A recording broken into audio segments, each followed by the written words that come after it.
back again. This your boy, Coach Chuck. What's happening, everybody? This your boy, Big Bro Los, representing the podcast. Y'all see it in the background. Yeah, y'all know how we do it. Glad y'all coming aboard today. What's happening, bro?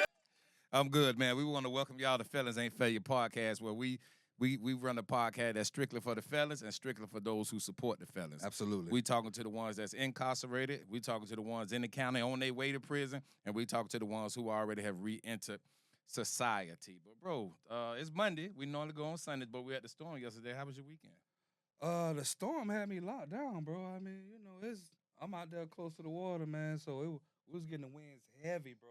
Got a lot of work going on, but God kept us through that thing, man, and we made it. Lockdown. We made it. I thought I seen some pictures of you at the beach Oh, during the storm. Yeah, I did go to the beach, bro. I guess I wasn't too locked down on that storm. But that's the best time to go, man. You know, you ain't gonna never see them waters like that. The way we saw them out there, man. The waters were choppy. You could serve it look like it was in Hawaii out there that day, bro. Yes, sir. Yes, sir. Yes, sir. Yeah, I ain't do my kind of just relaxed the weekend. You know, Friday being Dad's birthday, rest in peace.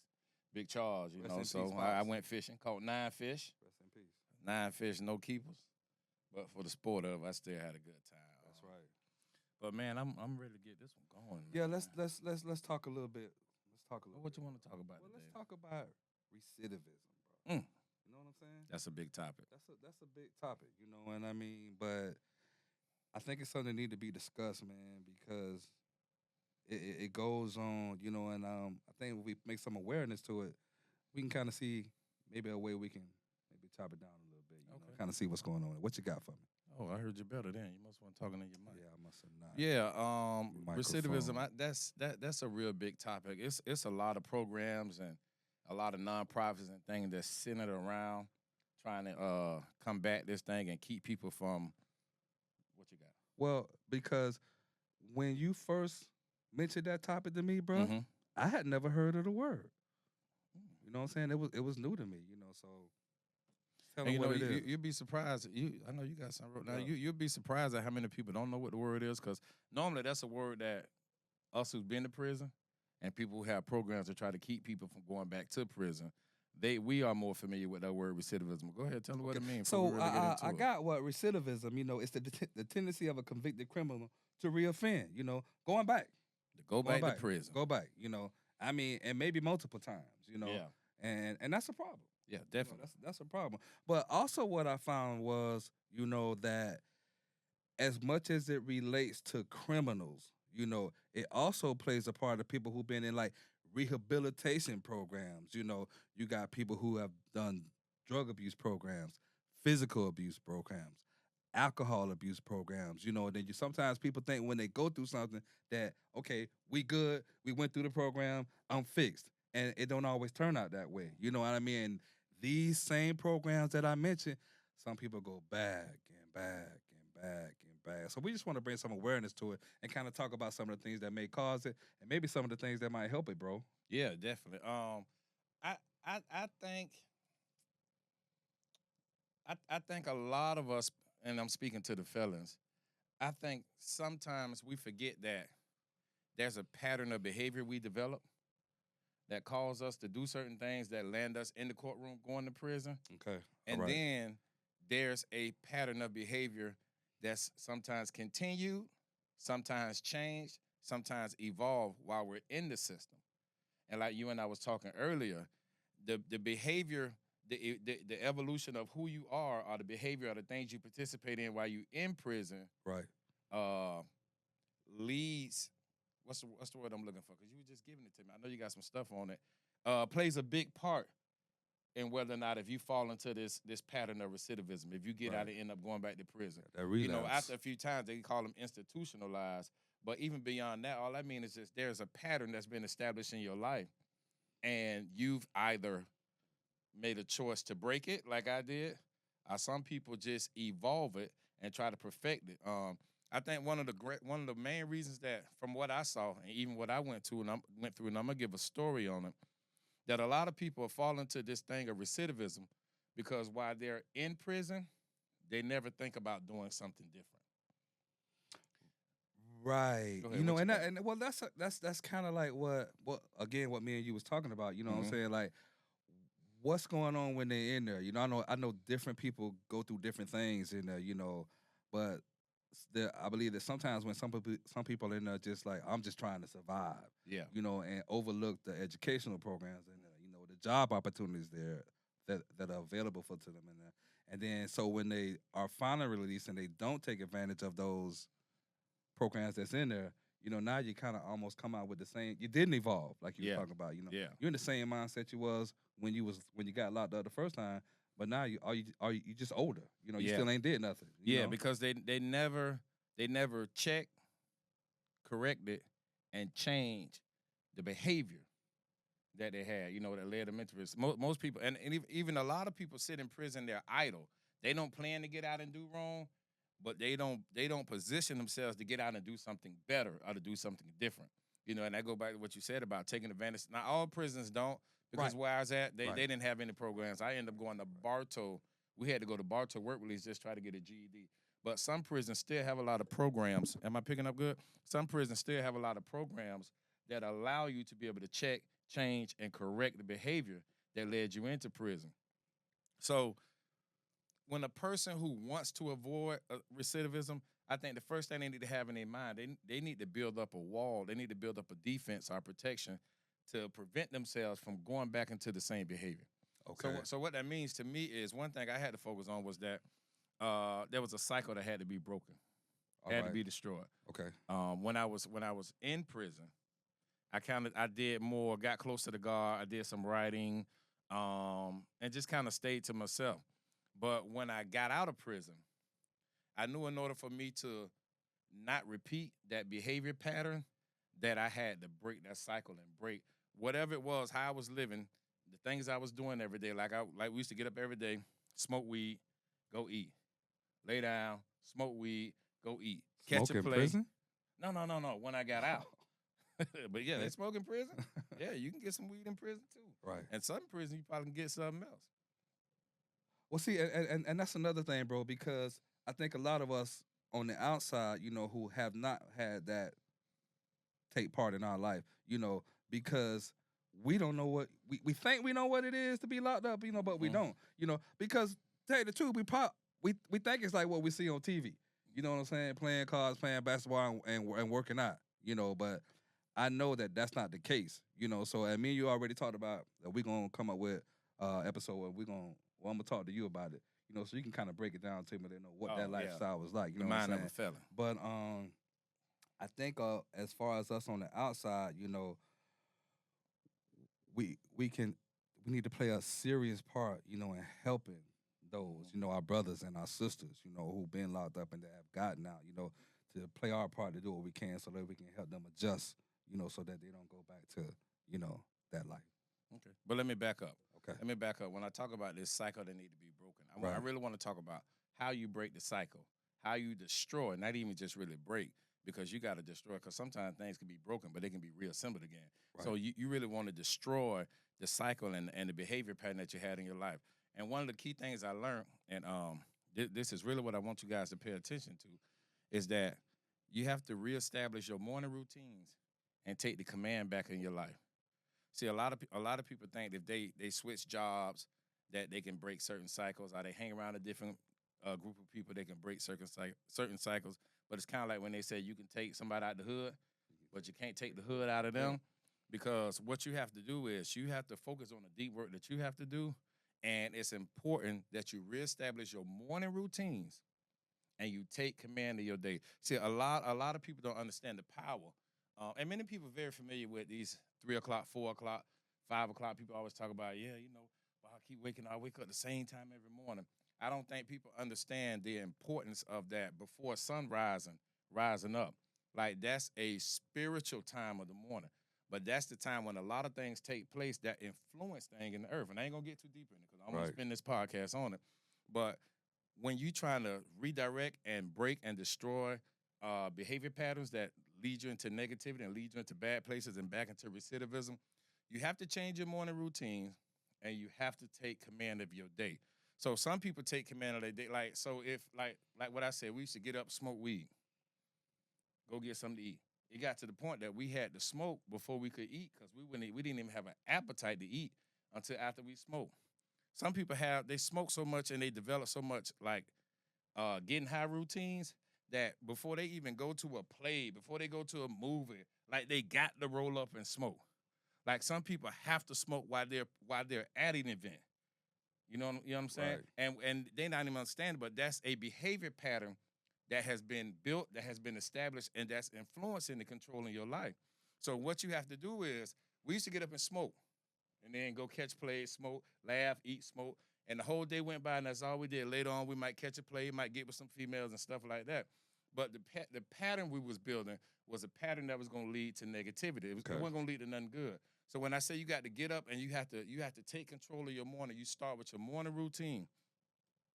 You might you have to get up, and maybe like if you normally get up and go smoke, or you normally get up and go do this, maybe you want to get up and go work out. Okay? Because the pattern change begins first thing in the AM. Okay. So a lot of people wake up and do the same thing and think the latter part of the day gonna change. So you have to get up, maybe go work out. Get up, maybe read a book. Get up, maybe go for a walk, maybe go for a ride, maybe listen to some positive message. But you have to do something different. You have to develop a different morning routine if you're gonna change the behavior patterns that you have built. So every day or every other day, it need to be something different. Every day. Okay. I'm saying no, not Monday one thing, Tuesday one thing. Right. Something different for what you normally used to do. Like Okay. if you're if you're a person that, like I said, all we did was got up and smoked reefer. So if I'm finna break a behavior pattern, the first thing I got to do is get up and not smoke reefer. I have to replace that with something else.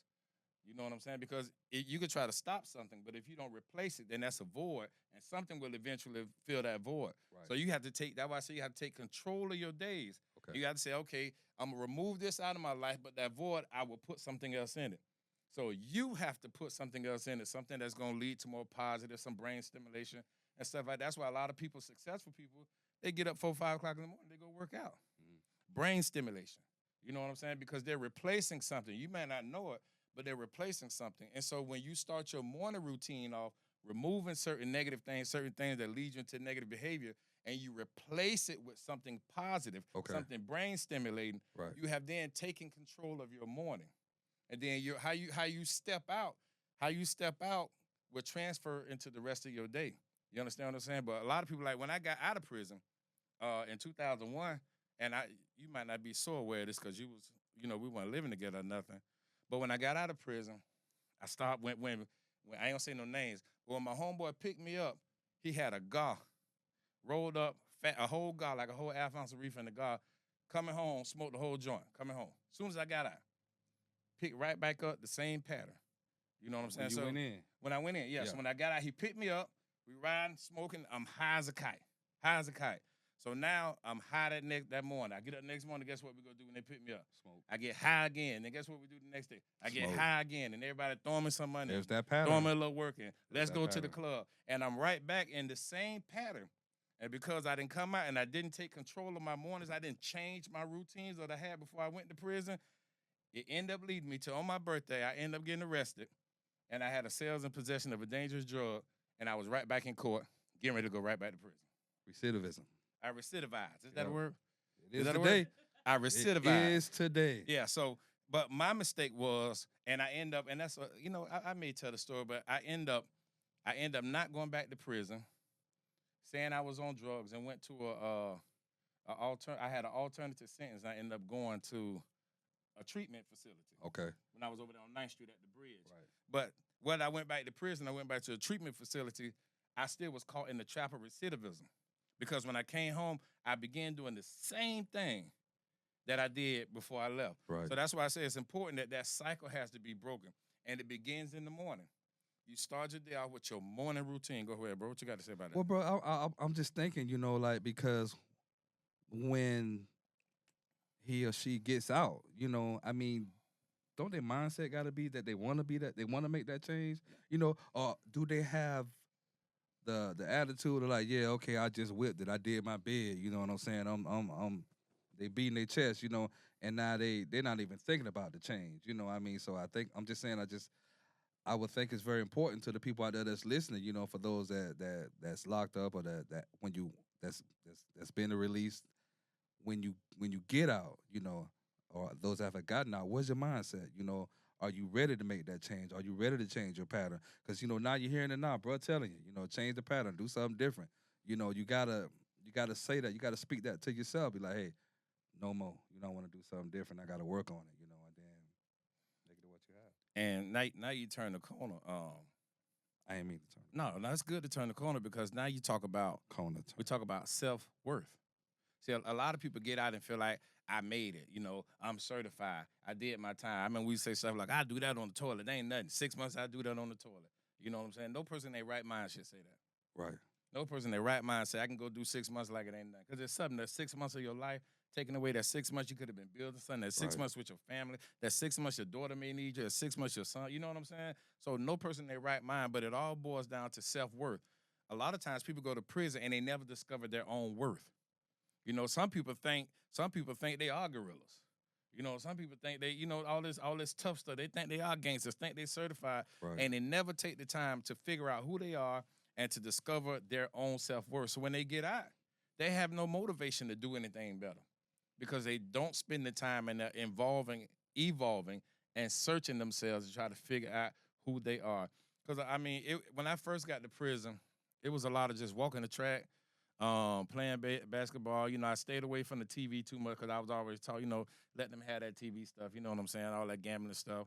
Push-ups in the corner, we did that. We'll have Bible study in the corner. Sometimes go to church on Sundays. But while I was in there, I was reading, and I was reading self-help books, and I was discovering my own self-worth.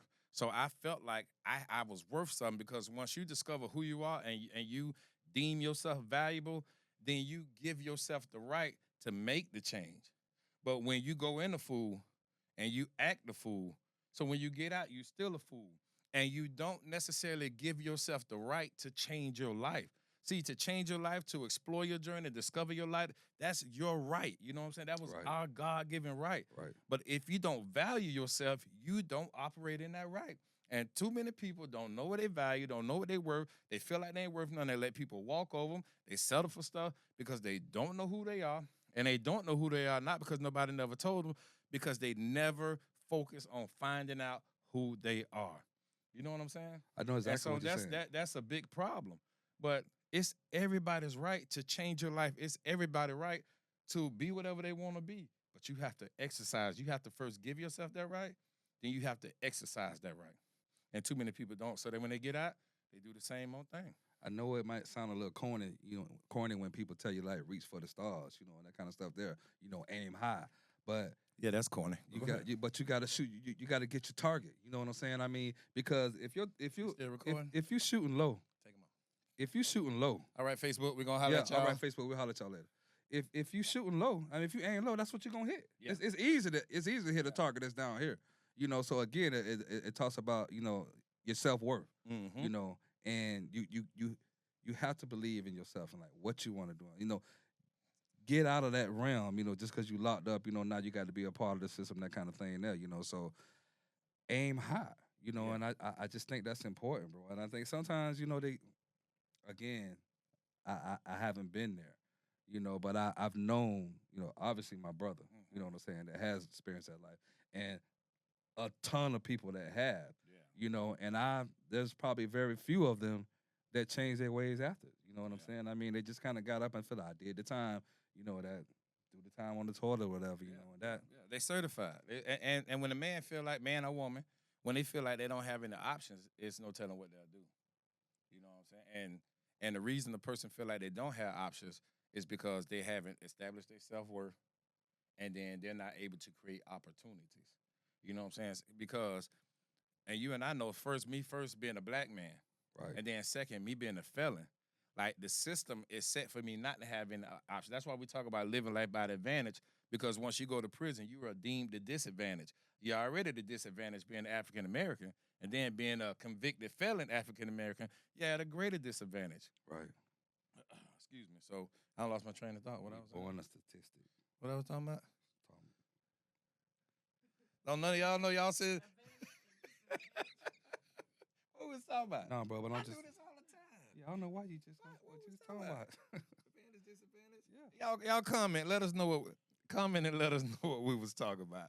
But no, seriously though. But what you got to do is we understand like the cycle has to be destroyed, right? So to my felons that's out and may not have started, you know what I'm saying?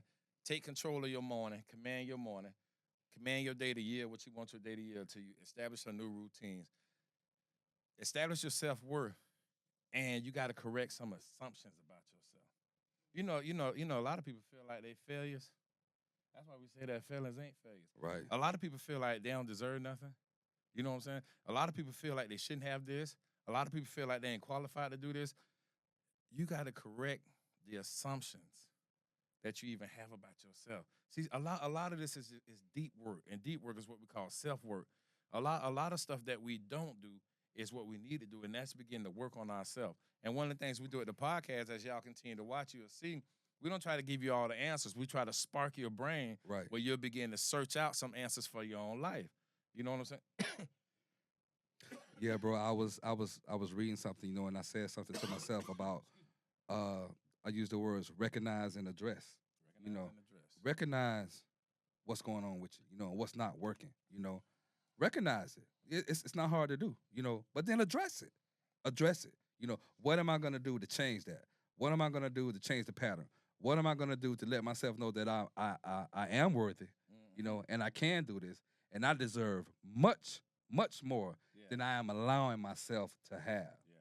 We've talked about it in podcasts before. You got to believe.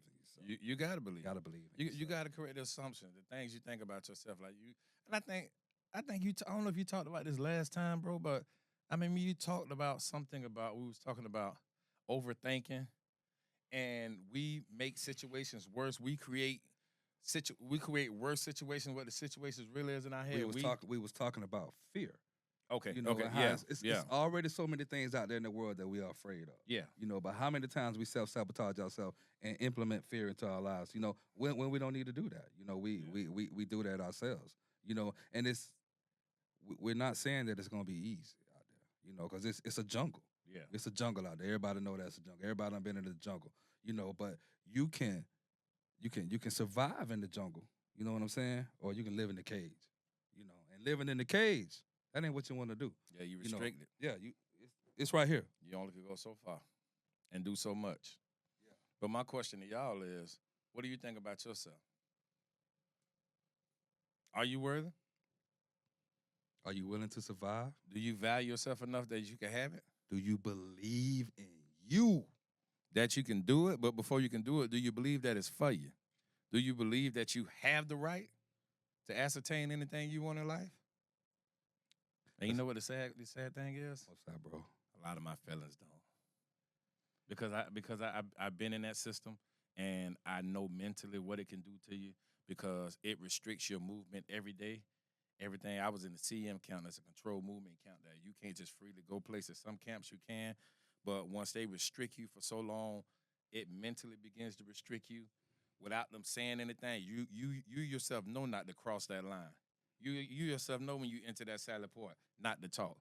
You know that you got to get up and shave before you go to this child and certain things like that. And that physical restriction, it creates a mental restriction, and it only allows you to think so much about you, so much about your life. Right. It leaves your thinking, because what they do is they train you to do what they want you to do by their permission, when they allow you to do it. And people especially people who spend a lot of time in prison, when they get out, they're still looking for people to tell them what to do, to affirm that they can do it, to confirm, yes, you can do this. Yes, they're looking for permission from people to do stuff. And that's something that has to be broken. Right. And see, that's the whole trick of prison. It ain't about getting us to pay no debt to society. It ain't about taking it, putting us away from people so we'll learn how to. It's about restricting our thinking, which will restrict our movement, which restrict our life, and making us think, making us feel innately and inherently that we got to have permission to do some things. Okay. Now, some people break that cycle in prison. Some people come out, boom, they go do their thing. But a lot of us, because of what we've been through and psychologically what they done to us, from slavery as a black man to prison as a convicted black man, is that they restricted my thinking, and they make me think I need permission, affirmation, and confirmation to even find and do something great in my life. To me, bro, it's almost like when they get released, that was it, though. They still locked up. You still locked up. But it's like you not in the brick and mortar no more. You're not in the building, but now you locking yourself up mentally, be it physically, whatever it is, but you locking yourself up. I mean, so once you get out of there, and I'm guessing we can call it freedom, because now you ain't under that restriction no more, but now you got to realize that, okay, I'm not locked up, so what's next? What's the betterment of me? What am I gonna do? You got to do that deep work. You You got to to free do your it. mind. Got to put the work. When I remember when we was getting ready to get out, I think it was like 4 of us, like in the we was getting ready to go to work. It was a work call, and the sergeant told us, he said, 3 of y'all gonna come back to prison. He said 3 of y'all gonna come back. You know what I said? That was his words? Yeah. You know what I said? What's that? I said, I ain't coming back. And out of all 4 of us, I probably was the first one to get locked right back up. But what I'm saying is, in that place, they call it a rehabilitation. He was planting the seed. Absolutely. You know what I'm saying? Yeah. And so that seed of recidivism was planted in our heads. It sure was. And I never thought about that. Right. We call it negative talk, but that was a seed of recidivism that he planted. And that seed matured and grew and manifested in my life. Yeah, because because I got out January, May, I was locked up June, I was back doing time. That unfortunate seed of recidivism that he set back in you, yeah, you did everything to make it grow. You watered it and nurtured it. Yeah, because when I got out, guess what I did? The same thing I was doing before I went in. Right. Never changed my routines. Right. Never come in my day back. Right. But some deep work. And we kind of going in a different direction, but I like this because I didn't plan on really thinking about that seed of recidivism. So now it takes us to a different place. So I think about it, I like to read the Bible. I think about Jeremiah when it talks about you have to uproot some things. All right. So maybe when I talk about correcting assumptions, maybe the talk you need to have to yourself, maybe the work we need to focus on is uprooting all the seeds that was planted while we was in prison. So I remember a man used to say, and like it was real funny because you always have to remember things are spiritual too. The sergeant used to say, you can make your mouth fry chicken. You can make your mouth fry ice cream. And you think about it, like, what you mean by that? Like, how can I make my mouth fry ice cream? And all he's saying is that, you ain't gonna never, you could say anything. You know what I'm saying? You can say anything. You're just talking.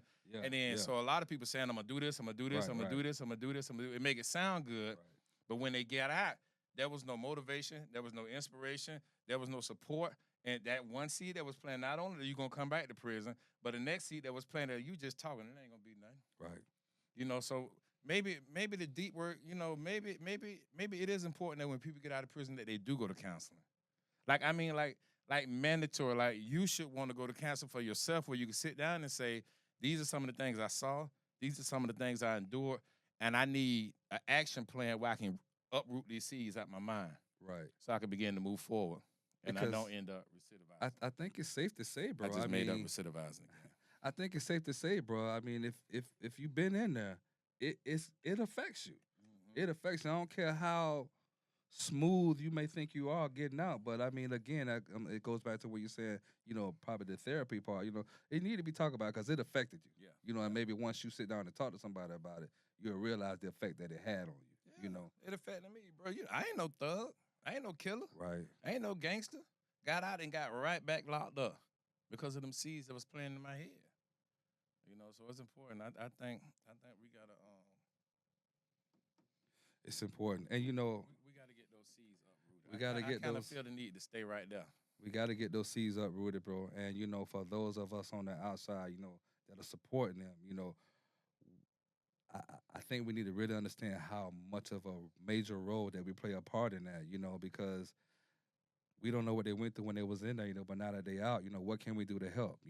Because sometimes when there's displacement, and you ain't got no family, and you ain't picked up no life skills, now you're kind of going to go back to the same pattern that you was in. But if for those of us that can, because I know everybody can't do it. I know everybody can't bring a felon home, whether it was your son. Mama might not be able to bring him home. But mama, if you can bring him home, and he got somewhere to stay, and now he know he ain't couch surfing and that kind of thing. Because I know we all done been there. What's couch surfing, bro? When you going from this couch to this couch to that couch. You know what I'm saying? Mm-hmm. So, and we know what it's like when, for those that have done it, then you look up and you say good morning to whoever you staying with. They be like, morning. Now you know it's time to go. You know what I'm saying? But when you got somebody that you can count on and depend on that be there for you, it can help you with your transformation, so that we probably don't get to that point of recidivism. Yeah, we get into the good part now because you, I think we look so much for the traumatic experiences, even like felons who've been in prison, and I think the subtle things, the subtle seed planting, like three of y'all to be back. I think that goes under the radar in our life, and we don't focus on that because we feel like we ain't get raped, we ain't get beat up. I did my time, I stood on business. Right. When really it was something that was subtly sold into your brain and sold into your life that's going to eventually take root and become something terrible back in your life again. Right. And I think, and I'm speaking for how you speak for the people who support the felons, people Yes, who sir. wait on the felons to come home. Right. I think even y'all got to focus on the subtle things, the things that went unnoticed. The conversations, the down talk. And I think when people come home, I think we have to have those conversations with felons like, how you doing? What you thinking? Where your head at? You know what I'm saying? Just talk to them about, tell me some experiences in them, and things like that. So y'all can play a role in helping us uproot because I'm telling you, I never thought about it. Judge. Don't judge y'all. Yeah. You know what I'm saying? Don't judge. Yeah. Just listen. Yeah, because one day it could be you. That's right. Absolutely. It don't take nothing for you to just be driving your car and you ain't paying attention. You run a red light and hit somebody and you get a manslaughter, you going to prison. I don't care where you work at. That's right. You know what I'm saying? So it could be or what you ain't never done before. Yeah. Your first offense. That don't matter. Yeah, you ain't got to have never done it. All you got to do is do it. Yes, sir. And you'll be on your way. That's real talk. But I like that today. I don't want to get too deep. What we need is, especially the felons, because we want to keep it short. Yes, sir. We need I need y'all to start commenting. I want y'all to comment on this recidivism so we can bring it back and possibly bring it back with a live show when we start going out live shows. But drop some comments on how you avoided recidivism. Drop some comments on, man, if you having trouble, if you done been to prison 3-4 times. When I made a post Sunday, and it's a guy I got into a dialogue with, and he's a D-letter. That means he been to prison 0 A B C 0 A B C D 5 times. Start with a 0, right, nigga? Yeah. So he talking to another fella, right, nigga? He been in prison 5 times, and we was talking because I was talking about the Felon X campaign where I want to do interviews with 100 felons that been to prison but got out and did some great, amazing things and drastic things with their life. And he said, well, won't you interview the people who ain't been able to get their life together, that got out of prison and end up going back? You know what I'm saying? And still struggling, trying to get it together. Right. So to that person, if you watching, I need you to comment.